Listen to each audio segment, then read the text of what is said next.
नाम था पागल, दूसरे का नाम था बेवकूफ, तीसरे का नाम था दिमाग, चौथे का नाम था कोई नहीं, पांचवे का नाम था किसी। एक दिन कोई नहीं ने किसी को मार दिया। तभी बेवकूफ बाथरूम में नहा रहा था। तभी दिमाग घूमने के लिए गया था।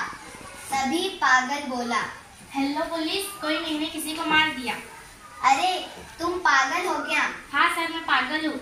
अरे तुम बेवकूफ हो क्या? सर, बेवकूफ तो बाथरूम में नहा रहा है। अरे तुम्हारे पास दिमाग है क्या? सर, दिमाग तो घूमने के लिए गया है। तभी पुलिस वाला बेहोश हो गया। हाँ बाप, इस जहां में सबसे बड़ी है दौलत।